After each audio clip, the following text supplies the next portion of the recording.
guys, welcome, as promised, to a special live and members-only discussion of the Steelers' 2025 schedule that was released at the top of the hour. He's Chris Halleck. I'm Dejan Kovacevic. We're from DK Pittsburgh Sports. We cover this team. We're going to be living this schedule everywhere. Instant first impression, Chris, when you looked at it. First thing you looked for. The bye week. I mean, that's typically the first thing I kind of look for is when's the bye, not just to obviously, because that's especially when, there's an international game, because typically the bye week can a lot of the times come after that international game. So I was wondering if it was going to be week 5, and it is week 5, which means early bye, which means 13 straight games. So it's going to be a stretch, but also I kind of also look to December, January, and not nearly as daunting. And there's some tough games, but not nearly as daunting as last year. Now, from a travel perspective, which is how these things usually get diced up, like which long trip do you have to make following another long trip and so forth? The Steelers get all their heavy travel out of the way early. Yeah. Mm-hmm. And by that, I mean there's a flight to Los Angeles and then there's a flight to Ireland. The rest of it is all just hop, skips, and jumps. Oh, no, it's Boston's the week before the Vikings. Yeah, no, okay. I mean, I'm just saying, and not before the bye, but I mean, like, when do they go to LA? When do they go to LA? Week 10. Yeah, so after that, there's nothing. Yeah, like it's all just. Where did that go here? A flight to Chicago. A flight to Chicago is Baltimore, Detroit, Cleveland. I mean, these are all drivable out your backyard. Yeah. So it's not like it's some great big, it's nothing like last year's. Okay. Let's just start this whole conversation with that. There are some tougher opponents later on, but if we're going to make a big deal out of the bye week being in week 5, that means we're just looking for angst. Sorry, could you just finish the thought? Yeah. As someone who covered the London game in 2013, does the bye week help afterward? Does it, is it welcome? Is it, these guys will tell you, depending on how their head coach handles the travel that weekend, that it's not the end of the world. The bigger deal by far in Dublin, Ireland is going to be the opponent. Let's be really clear on that. Yeah. The Vikings are the best team the Steelers face in the first 4 games by a mile. Oh yeah. Yeah. I mean, they got a Jets team on the road that'll have Justin Fields at quarterback, and Seahawks at home, Patriots on the road, and Boston's not a far flight. So those first 3 games, man, 3-0 is not out of the question. It's just not. I'm not saying. I think the Patriots will be more improved for sure. I think with the new head coach Mike Vrabel and Drake May having another year under his belt, I think the Patriots could be a little bit more of a difficult challenge. Actually, that might be the hardest game of those 3, to be completely honest. Mm-hmm. But 2-1, 3-0, that's a very reasonable start. And then again, you take that that momentum across the pond. Mm-hmm. And you build that game up into what should be, unlike the last time the Steelers and the Vikings played on that side of the water, when they were both 0-3, and neither of them should have been. Yeah. The Steelers had a bunch of players. The Vikings had AP, Adrian Peterson, and it was all a really, really, wow, this should have been something, and it's really not. This actually could be something. This 9:30. You all have to get up at 9:30 in the morning to watch this big game. What's kind of crazy about this, I was looking this up, and I still need to put this into our file on DKPittsburghSports.com on the schedule. I was looking this up. The Steelers travel the 9th least amount of miles this year. Yeah. And that's including I've seen that before, yeah. That's an international game too. It's imagine if they weren't going to Ireland. They might be near the bottom. Well, one thing that I have found over the years is that all of Pittsburgh's teams, all 3 of them end up really low on those rankings because Pittsburgh is by nature the central-most city in the United States relative to where the population bases are. Mm-hmm. I don't know how many people realize that we're in an unbelievable location for this sort of thing. And all of our New York trips and everything else are just, you know.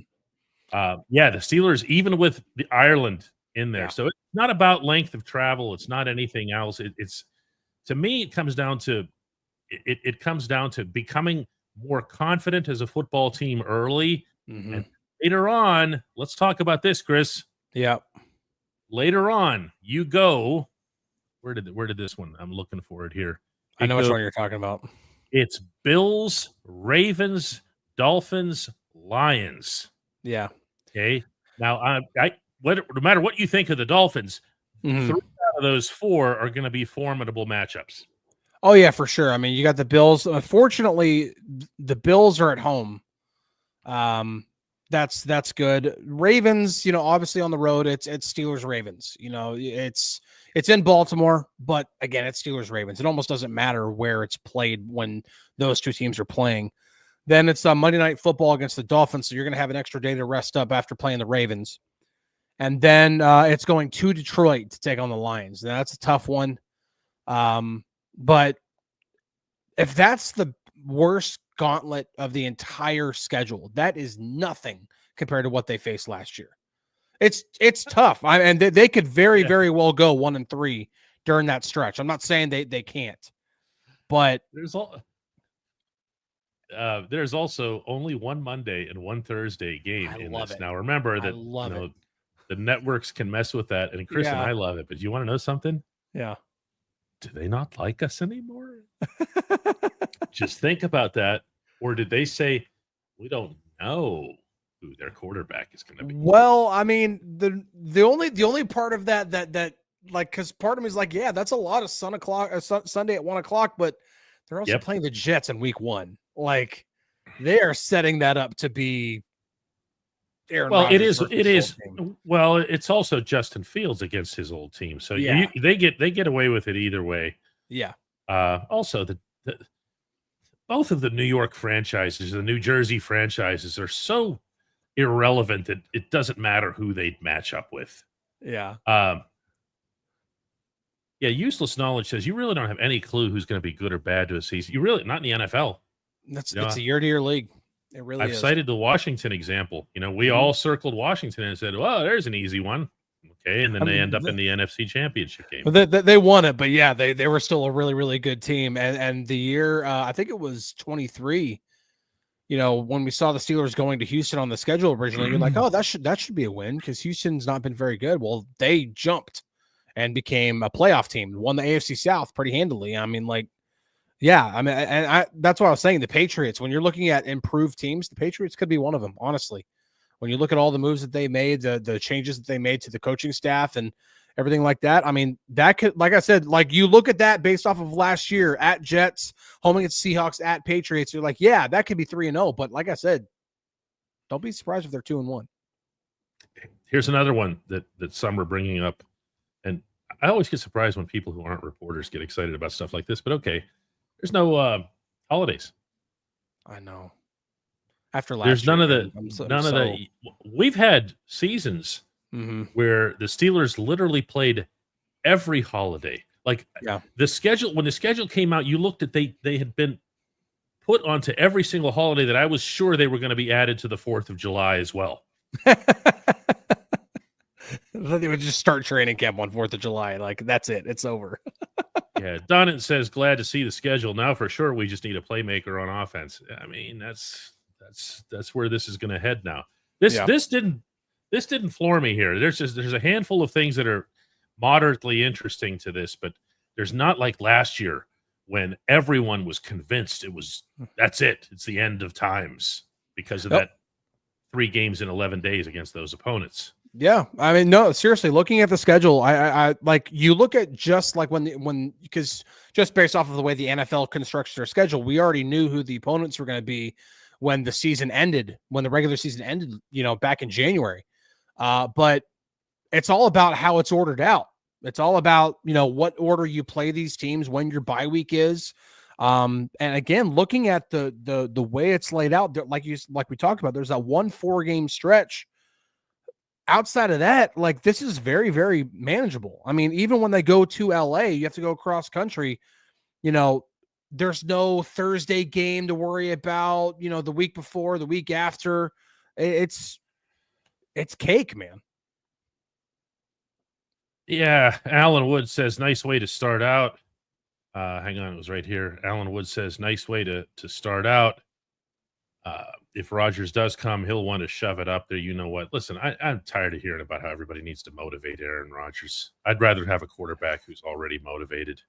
I think the one who's already here. I think he's plenty motivated either way. Whether I'm talking about like if he faces the Jets, he doesn't need any extra motivation. Yeah, the guy who doesn't know whether or not he even wants to play. Garrett says, I can still see easily 10 wins, assuming Mason Rudolph is still playing at the level that he was the last time we saw him here. I mean, strength of schedule here. Let's talk about that, Chris. Just independent of the order and everything else, because strength of schedule was known beforehand, and it's not considered to be one of the super toughest of the schedules, is it? No, it's not. And again, that's usually based off of the previous season, how each team did, and there are going to be some teams that are going to be different. I still think that there are some teams that were bad last year. They're going to be bad again this year. The Dolphins probably being one of them. The Colts are kind of in this weird era. I don't quite know what to make of them just yet. Like I said, the Patriots could be an up and start team. But yeah, when you talk about strength of schedule, obviously you got to look at what divisions are they playing? Well, they're playing the AFC East. Okay. Well, that means they're playing the Bills. That's a tough game. But they're also playing the NFC North, and the NFC North was the best division in football last year. And I think 3 of those 4, those are going to be really, really difficult. Obviously one of them being in Ireland, and the other 2, Detroit and Green Bay. Green Bay's at home on a Sunday night, and then Detroit's on the road late in the season. Those are going to be tough games, man. And especially that one at Detroit, that's stretch time. You got to be winning football games then, especially if you're in either division race or if you're in a race to just clinch a playoff berth at that point. That could be a really, really important game later on. Much like you usually don't look at NFC games being really important, but just like it was in 2018, that game against the Saints late, that they needed that win. And, that ended up becoming one of the most important games of the season, if not the most important game. So maybe that Detroit game is kind of similar. Now, Bo's bringing the heat here. Aaron Rodgers signs with the Vikings, and Mason Rudolph beats him in Ireland. Can you imagine this, too? That happens, and then you and I fly all the way to Ireland to cover this thing, and I actually choose a different column subject. Just throwing that out there. Just throwing it out there. Eric Jefferson says, very hard to gauge strength of schedule. Rosters aren't completed yet. And also, again, we just mentioned the Washington example, and they're not going to be alone. Somebody in each conference, there's always one team in each conference that does one of these. Yeah. And everyone acts totally stunned and everything else, because when you look at everyone's predictions, but this is one of the reasons I don't do them, everyone's predictions before the season, they're so close to the previous year's standings that you wonder why they even bother doing them. If I really want to know what they think is going to happen, I just go back and look at the 2024 standings, because that's all they do. It's pretty much just a copy and paste here. Yeah, it's so hard. It's so hard to do that, just because like you said, there are teams. Remember when we were looking at the schedule last year? This is before we knew the Browns were terrible. Remember the year before, they were a playoff team, and the Steelers were. They thought they were good. Yeah. And you were looking at 6 games in 6 division games in 8 weeks last year, and those Browns games were looking like they were going to be difficult. And now, granted, the Steelers lost one of them when they shouldn't have, but there are teams that jump up. There are teams that fall down. We have a couple of people asking for win-loss predictions. I don't do that. Chris, if you want to, go nuts. I'm not there yet. I'm not. No, good. I'm not there yet. This wouldn't change it. This wouldn't influence it much. Let's put it that way. I think that's the most salient point to make tonight, is that there's nothing that you look at this and go, oh no, this is a real game changer. Hadn't expected this. Week 5 bye is just about all there is. And if anybody wants to get all woo about that, Looking at the schedule, like even okay, so you look at the Thursday night games or game, this year, and you're like, okay, well, who are they playing the week before? What's the situation when it comes to that Thursday night game? Well, it's the Thursday night game itself is at Cincinnati, and before that they're playing the Browns. Now it's a divisional game, but it's not like they're playing the Ravens. It's like last year when they played the Ravens, they were playing somebody else 4 days later both times. That situation's not happening this year. So I don't see something that's going to make me think like, wow, there's something that really makes this schedule so difficult. Right, I actually think this ends up being a much easier schedule than it looked like it was before we knew what order they were playing them in. Jared, I presume, is referring to the Las Vegas books when he says that the Steelers are currently at 8.5 wins with Mason Rudolph as quarterback. What do you think they'll be with Rodgers? Would it be 9? The headache's not worth 0.5 wins. All I'll say about the Las Vegas books is what I said last year, which is how bad. And then you guys were all making fun of me too. How bad. They were all saying 7. Remember? 7. This was a 7-win team. I saw some at 6, and the Steelers were a nearly universal choice to finish last in the AFC North. Yep. Next thing you know, they're 10-3. Now I get how it ended here, okay, but I also know that 10 wins still counts as 10 wins. Yeah. Okay. And it was a 10-win team, even though it was seen as being last place. Do not overthink the process when it comes to the gamblers. They look at your quarterback and they end the discussion. Yep. Am I wrong here? Oh, no. It's very, very much a gigantic factor into how they weigh, the over under when it comes to the win total that they set it at. But the thing that I'm going to keep saying is like, listen, like him or not, Mike Tomlin's teams just have a very, very high floor. And if Rodgers is added to the mix, I do think you'll see the win over under go up, not by much. Maybe by, like I said, a half a win, maybe a whole win. But I think 8.5 wins is I think 9-8 is a very reasonable record for this football team. The way I have not seen the Steelers schedule release video that is being discussed. I have been told that it is not what it hoped to be. That's as much as I've heard. That's now a thing, by the way. I don't know if the Titans pioneered it, but they mastered it. Oh, they mastered it so much. When they went just on the streets of Nashville, Broadway, down by where the Predators play, and they're asking people as they walk by, what's the name of Pittsburgh's team? And they came up with like ridiculous answers, and then with each one they would go da-da-da, da-da-da, and it was like fantastic. I mean, you couldn't stop. I don't know how many times I watched it. Oh, I watched it today 3 times. That doesn't mean everyone needs to do one. Yeah. I don't know. I haven't seen it. Jason Williams says, we talk a lot about quarterback. I just hope the defense can hold up for a full season. Well, Jason, relative to your comment there, as I look back at this actual schedule release, and I see, let's do this here, from November 30 through to the end. Okay, last 6 games. Yeah, okay, because the Bears are in there too, and I don't care about the Bears.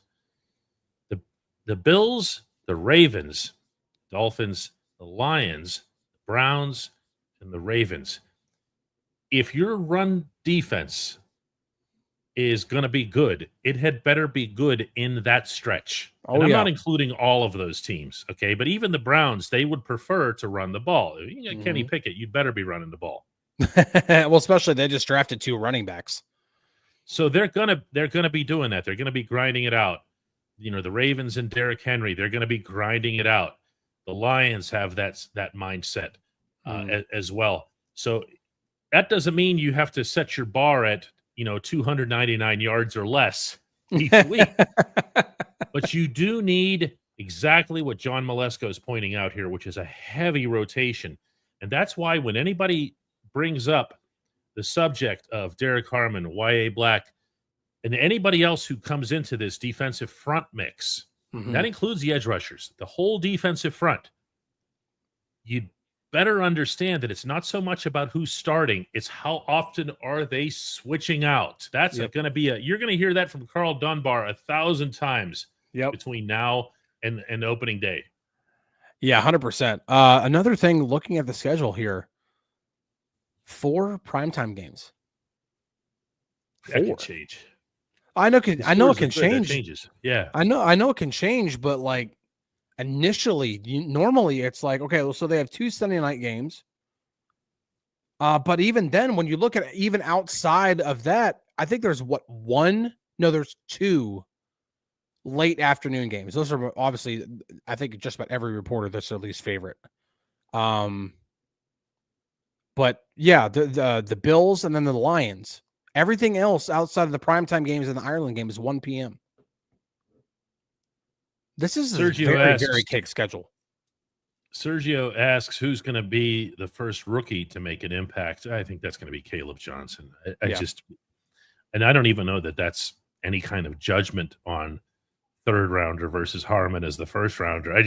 You're so visible, and you're never more visible as a running back than you are in the preseason. Yep. Because nobody's really throwing much, because you don't want to show much.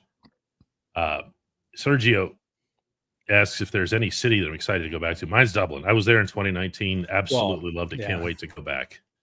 Which city are you most looking forward to seeing, Chris? Well, obviously, I mean, I think Dublin is obviously at the top of the list. Yeah. So I'm going to say outside of Dublin, I have not been to, believe it or not, this is kind of crazy. I have never really been to Chicago. I've flown in and out of Chicago a lot. I've flown into Chicago to go drive up to Milwaukee to cover a Pirates series, but I've never been in and visited Chicago. So I'd say Chicago or LA. You want to hear something crazier? What? I feel the same way. And I've been to Chicago 1,000 times, but the only one of their teams that's actually in downtown Chicago is the Blackhawks. The Bears. The Blackhawks aren't even downtown? The Blackhawks are just off to the west. They're not. Okay. They're like in their own area with this bunch of parking lots and nothing going on. Okay. But as far as actual downtown, like they're downtown, only the Bears are there. And even the Bears are kind of set off because there's this whole bank of massive freeways and stuff. And then there's the Bears and then there's water. Yeah. This is a city that's really, really all the rest of the sports teams. Cubs way to the north. Yeah. White Sox, way over to the south, and Blackhawks out to the west. Which stadium has the best press box? They don't play them. The Steelers don't play them this year, but my favorite's Atlanta. We've been there. I've been there twice, and I've loved Atlanta's press box. It's phenomenal, dude. Seattle's press box has an actual Starbucks in it. Well, game, set, match. I got to know the young lady's name by the end of the day who was making the coffees. Yeah, I bet. HMJ says, how about the home game in SoFi against the Chargers? The only home games that the Steelers play are in Pittsburgh, Pennsylvania. Never forget that. Dwight Jefferson says, Chicago is a great place to watch a game. Saw the Steelers lose there in 2009. Bears fans were gracious. The Chicago also, the last time the Steelers played there was, of course, the Alejandro Villanueva anthem flap game. Mm-hmm. Bo says we're all grateful for this. I mean, properly digest my Thanksgiving and Christmas dinners this year. You know what's funny, Chris? While I peek through here for another good question, can you please take a quick look at the Ravens schedule? Somebody mentioned that they run into some stuff at the beginning. Yeah, let me look it up real quick. Yeah, all right. Let's see here. I'll find it. Dave Shipley says Fields against Rodgers, he says, in week 1. Well, what if it's Rudolph? Just throwing that out there. JM says this is his first live show as a member. That's all that's here, my man. You notice I'm not doing the pitches on this one, right? We appreciate having you guys as members, and we did not lie when we said we were going to be doing special programming for members.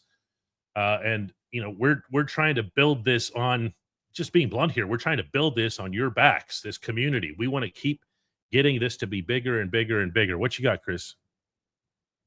That first 6 weeks is rough. Baltimore now. At Bills on Sunday Night Football versus Good game, Browns. really good game. Week 3, Monday night, home against the Lions. Then 6 days later, at Chiefs. Then versus Texans, then versus Rams. Like, that's the first 6 weeks. That's rough.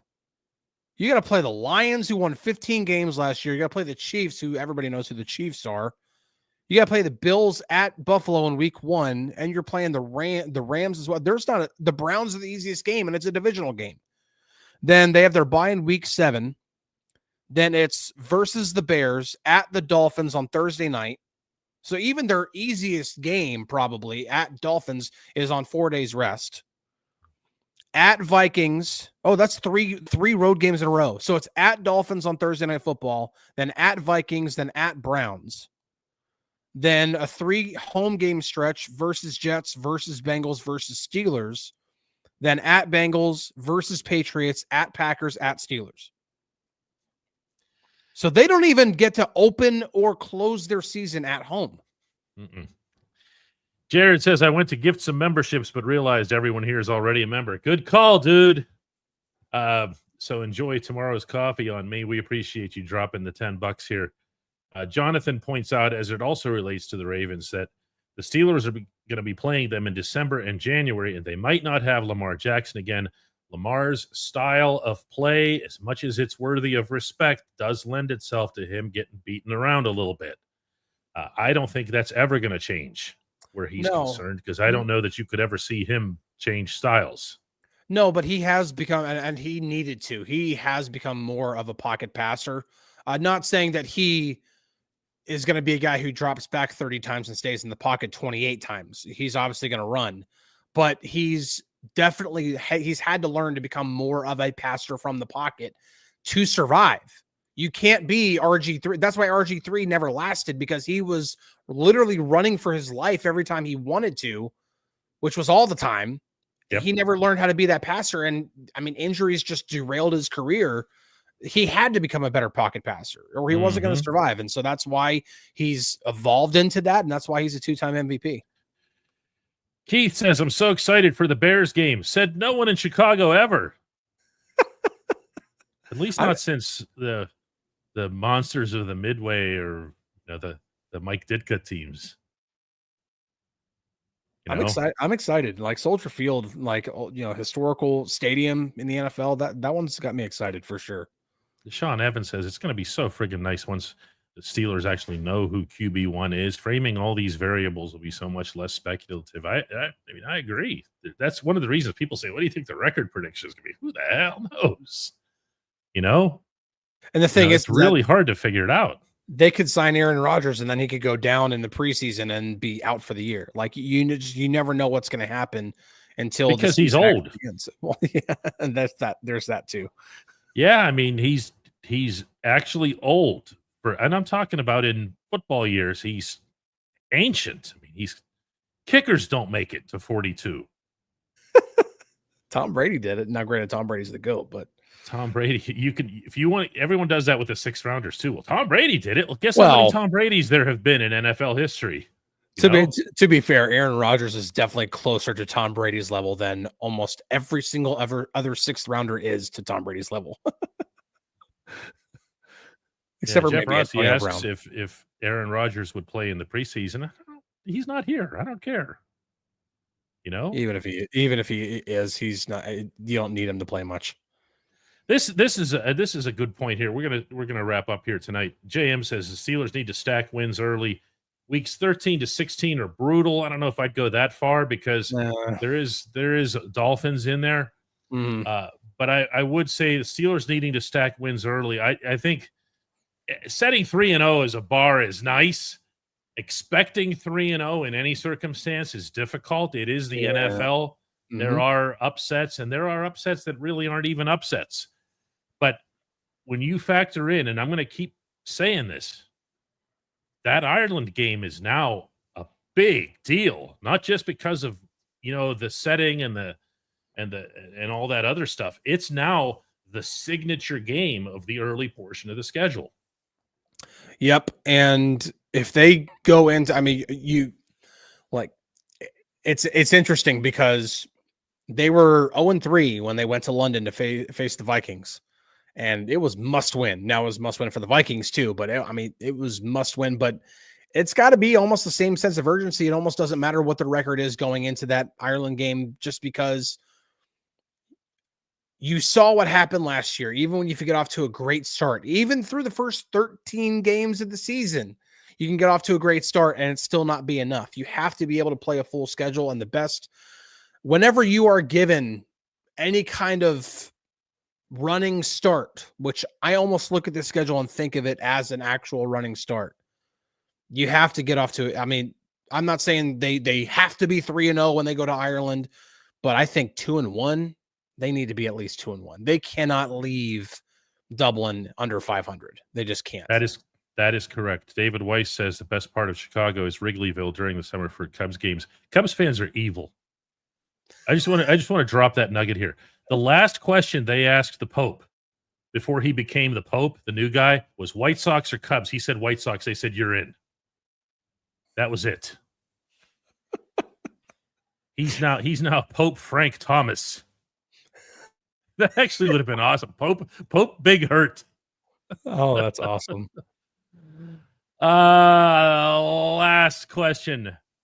Actually, last entry comes from Scott, who didn't get a word in today. I appreciate you, Scott, for hanging on. He says, cannot wait to see the Ireland game, regardless of the outcome, just to watch the fans enjoy it in a different setting. That's part of what it's all about as a fan, to see the others' joy in the sport and to see it in a setting like Croke Park. Cam Hayward was there a couple of weeks ago, and he walked out up the runway and he looked at it. And he said, it's like the Coliseum. And he didn't mean the LA Coliseum. He meant the one in Rome. Yeah. And it's going to floor people the same way that Wembley Stadium did whenever the Steelers and Vikings were there 12 years ago. It's going to be great, but I love it that much more because it looks like it's going to be, all right, flip the coin and let's go, because this game could actually be really, really good. Yeah, and I think the one thing that we don't want to forget when it comes to that game is that, it's an international game. It's in the same area as the UK. This is going to be different than London. English people and Irish people are not exactly the same here. And it's going to be a different atmosphere. It's going to be a different feel in the entire stadium. I've never been to like a football game in England, but just knowing enough about the culture over there, it's not going to be the same that you see over the Irish London. Let's just say it, the Irish are a lot of fun. And the Irish, because the place is so big, it's not going to be just Steelers fans and just Vikings fans. You're going to see just a lot of Irish sporting fans who come into that place, into that very familiar and beloved place, not just for soccer either. They've got a lot. They've got a lot of stuff that goes on at Croke Park. Rugby. Yeah, rugby's actually one of the bigger deals there. Mm-hmm. For sure. You're going to see something that's just a bunch of fun. All right, guys, listen. Hey, this was really cool. Yeah, we're going to get back to our day jobs, and I'm going to get back to watching the Maple Leafs lose.